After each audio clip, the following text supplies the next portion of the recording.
Hello friends, आज हम पढ़ रहे हैं, हमारा चैप्टर नंबर 2 चल रहा था। इसमें पॉइंट हमारा जो नेक्स्ट पॉइंट है, अम्ल व क्षार में समानता है। अभी तक हमने अम्ल व क्षार के कुछ अपने रासायनिक गुणधर्म देखे थे। अब हमारा जो पॉइंट है, अम्ल व क्षार में क्या समानता होती है, इन दोनों में क्या समानता है। अभी तक हम इससे पहले सब जब पहला पॉइंट पढ़ाया था, मैंने बताया था अम्ल व क्षार में अंतर बताया था। अब ये पूछ रहा है कि इन दोनों में कौन सी समानता होती है।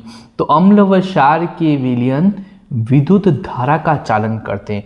मतलब अम्ल व क्षार का जो विलयन है वह विद्युत धारा का चालन करता है। तो कैसे करता है, देखिए क्रियाकलाप हमारे प्रैक्टिकल हमारे बुक्स के अंदर दे रखा है, जिसमें क्या दे रखा है, हम कुछ पदार्थ लेंगे जैसे ग्लूकोज और एल्कोहल।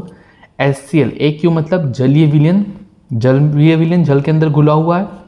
H2SO4 AQ मतलब जलीय विलयन, ये दोनों क्या है, हमारे अम्ल हैं। ये हमारा हाइड्रोक्लोरिक अम्ल है, ये हमारा सल्फ्यूरिक अम्ल है। दूसरा है NaOH AQ मतलब जलीय विलयन, और CaOH का होल ट्वाइस, ये भी क्या है, AQ मतलब ये है सोडियम हाइड्रोक्साइड, ये मेरा है कैल्शियम हाइड्रोक्साइड, ये मेरे क्या है, बेस। क्रियाकलाप हमारा क्या दे रखा है, उसको मैं थोड़ा सा डायग्राम के साथ समझाता हूं। इस डायग्राम को आप अच्छे तरह से देखिएगा तो आपको ये सारी चीजें समझ आएंगी। सबसे पहले हम एक बीकर लेंगे, बीकर लिया मैंने, यहां पर हमारा एक कॉर्क लगाएंगे हम। कॉर्क हमारा लकड़ी का हो सकता है, रबड़ का हो सकता है। कॉर्क लगा दिया मैंने। फिर इस पर 2 लोहे की कीलें लगाएंगे, लोहे की कीलें लगा दें। इस कील से एक वायर निकलेगा, ये वायर लगा हुआ है। इस कील से भी एक वायर लगा रहेगा। अब इस वायर से, इस तार से एक बल्ब जुड़ा रहेगा, और बल्ब जब जुड़ा रहेगा तो इसका बल्ब जलेगा किससे, बैटरी से। प्लस माइनस एक बैटरी भी होगी और साथ में कुंजी भी होगी।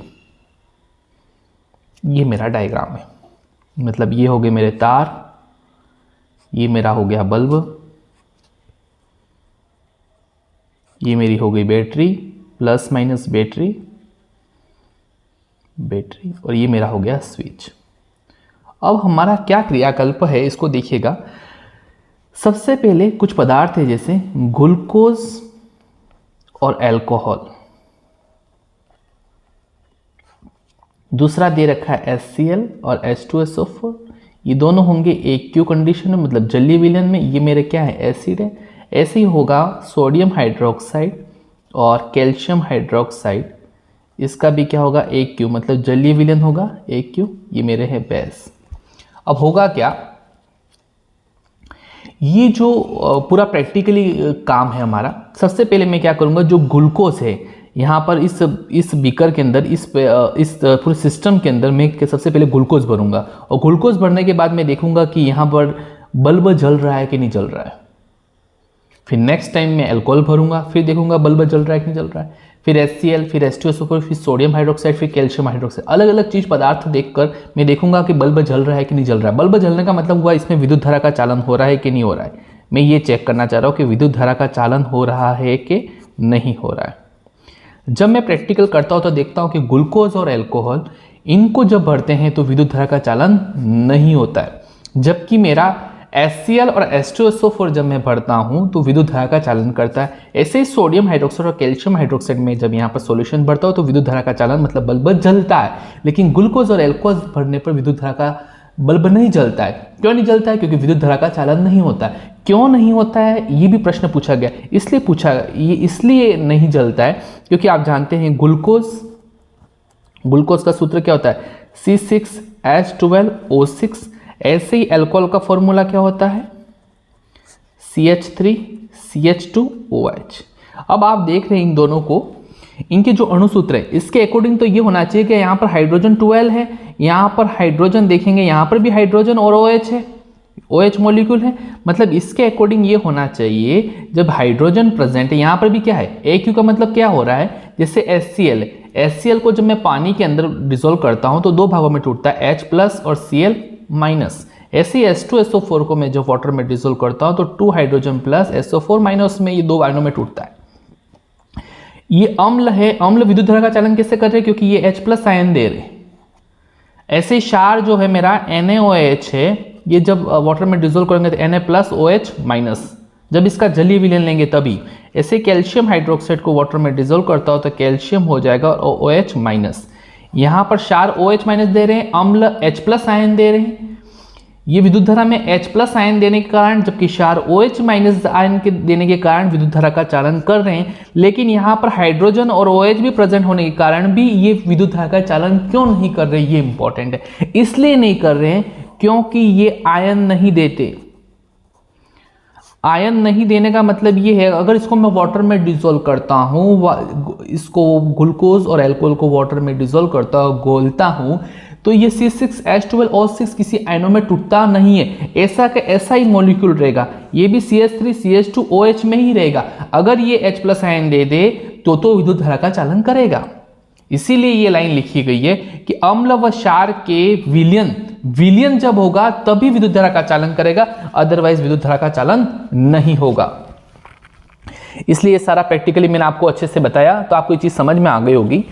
तो ग्लूकोज व अल्कोहल विद्युत धारा का चालन क्यों नहीं करते, कारण क्या, क्योंकि ये आयन उत्पन्न नहीं होते। तो आपको ये सारी चीजें अच्छे से समझ में आ गई कि अम्ल व क्षार में क्या समानताएं होती हैं। अब हमारा एक नेक्स्ट बहुत इंपॉर्टेंट पॉइंट है, देखिएगा, अम्ल की प्रबलता H+ एक्वस या हाइड्रोनियम आयन H3O+ की अधिकता पर निर्भर करता है। जैसे HCl दिया, वाटर प्लस रिएक्शन H2O, तो क्या बना H+ और Cl-।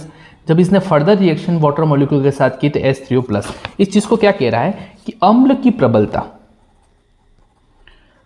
का मतलब होता है कितना प्रबल स्ट्रांग होगा मेरा अम्ल, वो किस पर निर्भर करता है, H+ आयन मतलब हाइड्रोजन आयन या हाइड्रोनियम आयन पर निर्भर करता है, H3O+ पर निर्भर करता है। अगर किसी मॉलिक्यूल, मेरे पास 2 एसिड है, 2 अम्ल मेरे पास पड़े हुए, एक A है दूसरा B है। अगर मैं कहूं यहां पर H+ की संख्या 10 है और यहां कहूं H+ की संख्या 50 है, तो मुझे बताओ कौन सा प्रबल अम्ल हुआ। 100% H+ की संख्या जहां होगी अधिक या H3O+ की संख्या जहां होगी, हाइड्रोनियम आयन की संख्या जहां ज्यादा होगी, वही अम्ल प्रबल होगा।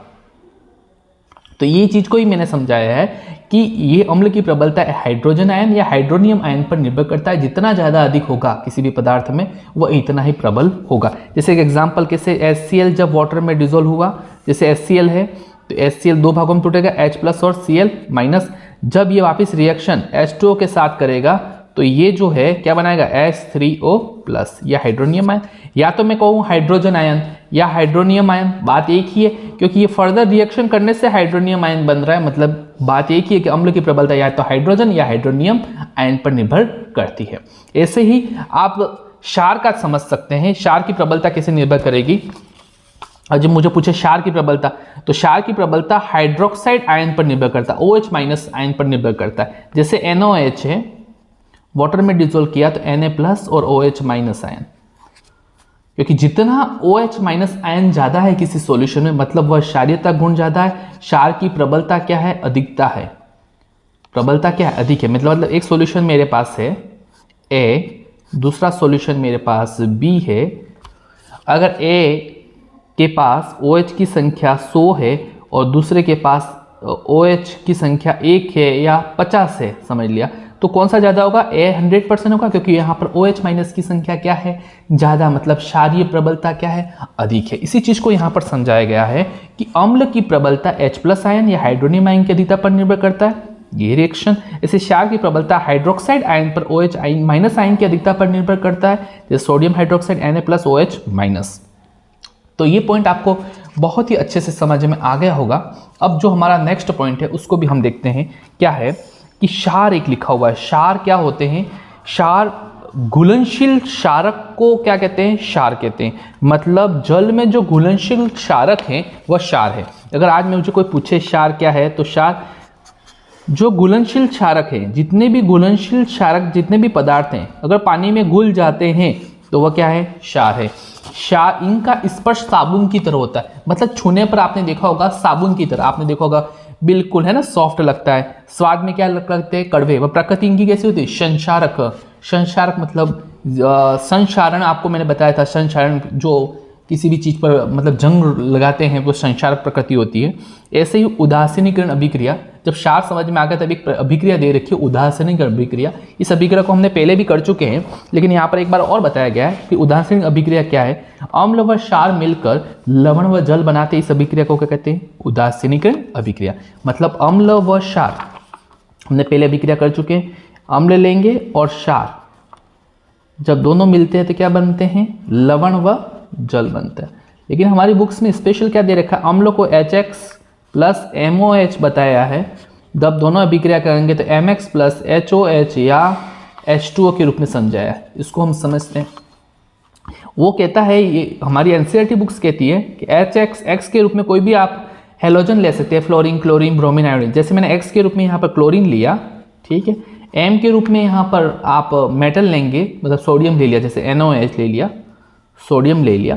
तो ये जो MX मतलब ये और ये दोनों अभिक्रिया करेंगे, मतलब Na प्लस Cl, तो ऐसे ही लिखा मैंने NaCl प्लस क्या हो जाएगा बच्चा? क्या? H और OH, HOH बोलूँ या H2O बोलूँ, वही अभिक्रिया है। बस ये तरीका बताया है कि X और M का यहाँ पर अलग से समझा है कि MX अभिक्रिया करते हैं और HOH बाद में बच जाता है। तो यही सारी अभिक्रिया एक बार वापस आप देख लीजिएगा कि अम्ल व क्षार मिलकर लवण व जल बनाते हैं, इस अभिक्रिया को उदासीन अभिक्रिया कहते हैं। HX प्लस MOH, MX मतलब ये M और X आपस में अभिक्रिया करेंगे, पीछे बचा क्या? H और OH, वही H2O, H2O, HCl plus NOH, NaCl plus HOH। ये उदासीन अभिक्रिया इसलिए कहते हैं क्योंकि अम्ल और क्षार दोनों अभिक्रिया करके एक दूसरे के प्रभाव को क्या करते हैं? समाप्त करते हैं। न अम्लीय प्रवृत्ति रही, न क्षारीय प्रवृत्ति रही। अब कौन सी जो सॉल्ट बना वो क्या हमारा है? उदासीनीकरण है, उदासीन हो चुका है। हमारा नेक्स्ट पॉइंट है, अम्ल व क्षार के अंदर जल को क्यों नहीं मिलाना चाहिए। मैंने इस पूरे पॉइंट को समझने के लिए मैंने क्वेश्चन के रूप में समझ लिया है कि अम्ल व क्षार के अंदर जल क्यों नहीं मिलाना चाहिए। दो चीजें देखिएगा, क्या प्रश्न है इसको समझते हैं। अम्ल व क्षार के अंदर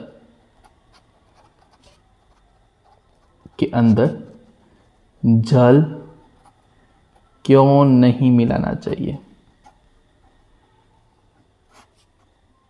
पहले तो अम्ल और क्षार आपको अच्छे से समझ में आ चुका। अम्ल क्या होते हैं, क्षार क्या होते हैं, अच्छे से मैंने आपको बता चुका हूं। अम्ल व क्षार के अंदर दो चीजें हैं। अगर मेरे पास एक टेस्ट ट्यूब है, अगर इसके अंदर मेरे पास अम्ल पड़ा हुआ है, दूसरी परख ने ली मेरे पास से, ए के अंदर अम्ल है, बी के अंदर क्षार है। प्रश्न ये कह रहा है कि इसके अंदर भी पानी नहीं मिलाना चाहिए और इसके अंदर भी पानी मिलाना नहीं चाहिए, जल नहीं मिलाना चाहिए। क्यों नहीं मिलाना चाहिए? इसलिए नहीं मिलाना चाहिए, जैसे आप इसके अंदर पानी की कुछ बूंद ड्रॉप्स अंदर डालोगे तो ऊष्माक्षेपी अभिक्रिया होती है। जैसे अंदर क्षार और अम्ल के अंदर पानी मिलाओगे तो ऊष्माक्षेपी अभिक्रिया होगी। और ऊष्माक्षेपी अभिक्रिया का मतलब समझते हो, ऊष्मा का क्या होगा? उत्सर्जन होगा या ऊष्मा बाहर निकलेगी। बाहर निकलेगी मतलब क्या होगा? जैसे ये अभिक्रिया इतनी तीव्र फास्ट होगी कि यहाँ की जो पात्र की दीवार है वो भी फूट जाएंगी। जैसे बाहर निकलेंगे और आप यहाँ बैठे हुए या आप इस प्रैक्टिकल को कर रहे हो, आप देख रहे हो, तो आपके शरीर को भी क्या कर सकती है? नुकसान पहुँचा सकती है। आपके शरीर को भी क्या कर सकती है? नुकसान पहुँचा सकती है। इसलिए अम्ल व क्षार के अंदर जल नहीं मिलाना चाहिए।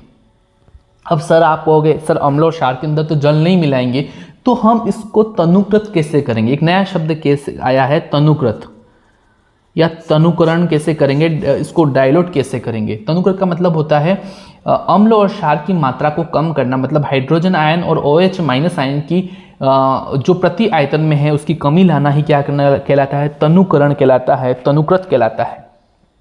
मतलब ये चीज होता है कि अम्ल व क्षार के अंदर जल नहीं मिलाना चाहिए क्योंकि ऊष्माक्षेपी अभिक्रिया है जो आपके शरीर को नुकसान पहुंचा सकती है। पात्र भी फूट जाएंगे और आपके शरीर को नुकसान पहुंचता है। उपाय ये करना है कि आप ये भी तो उपाय कर सकते हैं।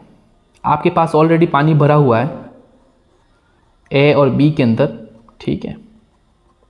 इसके अंदर मैं एसिड डालूं 2-2 ड्रॉप्स, फिर मैं हिलाऊं, है ना, फिर मैं इसके अंदर 2 ड्रॉप्स एसिड डालूं, फिर मैं इसको हिलाऊं, फिर एसिड मिलाऊं, फिर इसको हिलाऊं। इसी तरह मैं बेस के लिए क्या करूंगा? पानी मेरे पास ऑलरेडी है, इसके अंदर 2 ड्रॉप्स बेस डालूंगा, फिर मैं इसको हिलाऊंगा, डाइल्यूट करूंगा, फिर 2 ड्रॉप्स डालूंगा, फिर इसको हिलाऊंगा। इसे कहते हैं तनुकृत। ऐसा करने पर न तो ऊष्माक्षेपीय अभिक्रिया होगी न फास्ट होगी, क्योंकि ऑलरेडी पानी की मात्रा बहुत ज़्यादा है और इस अभिक्रिया में न तो पात्र फूटेगा। इस तरह तनुकरण करते हैं, इसलिए कभी भी अम्ल व क्षार के अंदर जल नहीं मिलाना चाहिए, जबकि जल के अंदर अम्ल व क्षार मिलाना चाहिए। इसी चीज को मैंने यहाँ पर समझाया। देखिएगा, अम्ल व क्षार के अंदर जल क्यों नहीं मिलाना चाहिए? क्योंकि अत्यंत तीव्र ऊष्माक्षेपीय अभिक्रिया होती है जिससे पात्र टूट सकता है, वहाँ अम्ल व क्षार पात्र से उछलकर बाहर आ सकते हैं, जिससे हमारे शरीर को क्या हो सकता है? नुकसान पहुंच सकता है। तो हमें जल के अंदर अम्ल व क्षार को धीरे धीरे मिलाना चाहिए। एक शब्द मैंने और बताया था, तनुकरण। जल में अम्ल व क्षार की सांद्रता H+/H3O+ या OH- प्रति इकाई आयतन में कमी को तनुकरण कहते हैं।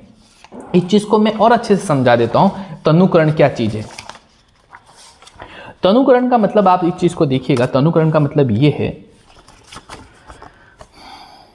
तनुकरण। अब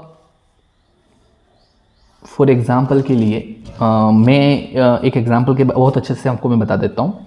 जैसे मैंने कहा कि मैं आपके घर पे आ रहा हूँ, आपको बोला मैं आपके घर पे आ रहा हूँ, और आपने सोचा कि सर हमारे घर पे आ रहे हैं तो क्यों ना मैं नींबू पानी तैयार करूँ, नींबू पानी तैयार करूँ। तो आपने क्या करोगे? जब नींबू पानी बनेगा कैसा, मुझे वो बताइए। नींबू पानी बनाने के लिए आप क्या करोगे? जब भी नींबू पानी बनते हैं तो पानी की मात्रा क्या होती है? ज़्यादा होती है, और नींबू की मात्रा क्या होती है? कम होती है। नींबू एक ही लेते हो, पानी तो ग्लास भर के लेते हो ना, आधा ग्लास, जितना भी नींबू पानी बनाना हो इतना तो लेते ही हो। अब आपने देखा और आपके पास एक ही नींबू है और आपने वो निचोड़ दिया, और आपको पता चला कि सर अकेले नहीं आए मेरे घर पे, सर के साथ उनकी वाइफ को भी लेकर आए। फॉर एग्जांपल मैं अपनी वाइफ को भी लेकर आया, चलो आज स्टूडेंट के घर पे जाते हैं। अब हुआ ये कि आपके पास एक ही नींबू था, अब आपने रस डाल दिया। ये नींबू आपने सोचा सिर्फ सर के लिए बनाना था, अब मैम भी आ गए साथ में, अब उनको भी नींबू पानी पिलाना है। तो आप क्या करोगे उस कंडीशन में? उसमें और क्या डालोगे? पानी डालोगे। पानी डालने का मतलब ये हुआ कि जो पहले नींबू पानी जितना खट्टा लग रहा था, अब और पानी आप डालोगे, तनुकृत करोगे। तनुकृत इसलिए करोगे ताकि क्वांटिटी बढ़ जाए, मात्रा बढ़ जाए। और तनुकृत करने से क्या होगा? जो नींबू का खट्टापन है और कम हो जाएगा। तो ये क्या हुआ? तनुकरण हुआ। मतलब किसी भी पदार्थ में अम्ल व क्षार के अंदर पानी मिलाना, है ना, पानी की मात्रा ज़्यादा होना और जो पदार्थ है उसकी मात्रा कम होना, वही क्या कहलाता है? तनुकरण कहलाता है। ऐसा तो कोई होता नहीं है भाई, एक गिलास मुझे नींबू पानी बनाना है, तो ऐसा तो होता नहीं है कि आप आधा गिलास से ऊपर नींबू पानी, सिर्फ नींबू का रस डालो और थोड़ा सा पानी मिलाओ, ऐसा तो बनता नहीं है। तो वह कहलाएगा सांद्रकरण का हुआ। जबकि हम क्या करते हैं? पानी की मात्रा ज़्यादा मिलाते हैं और नींबू की मात्रा कम हुआ और उसमें थोड़ा पानी मिला दो, तो वो क्या कहलाएगा? तनुकरण। क्या कहलाएगा? तनुकरण। देखिएगा, जल में अम्ल व क्षार की सांद्रता में प्रति इकाई आयतन में कमी को क्या कहलाता है? तनुकरण कहलाता है। बच्चों, आपको मैंने बहुत ही अच्छे आज 2-3 पॉइंट आपको मैंने समझाए, आपको समझ में आ गए होंगे। पहले मैंने पॉइंट बताया था, अम्ल व क्षार में समानताएं बताई थी, फिर मैंने आपको कुछ अभिक्रिया बताई थी, फिर अम्ल व क्षार के अंदर जल क्यों नहीं मिलाना चाहिए उसको भी मैंने समझाया था, और साथ ही मैंने आपके विद्युत धारा का चालन आपने बताया था कि अम्ल व क्षार में समानता बताई थी, जिसमें विद्युत धारा का वो चालन करते हैं, जबकि ग्लूकोज और एल्कोहल विद्युत धारा का चालन नहीं करते हैं, क्योंकि वे फ्री आयन, मुक्त आयन नहीं देते हैं। दोस्तों, आपको ये क्लास कैसी लगती है ज़रूर बताइएगा। हम नेक्स्ट वीडियो में फिर मिलेंगे। Thank you so much.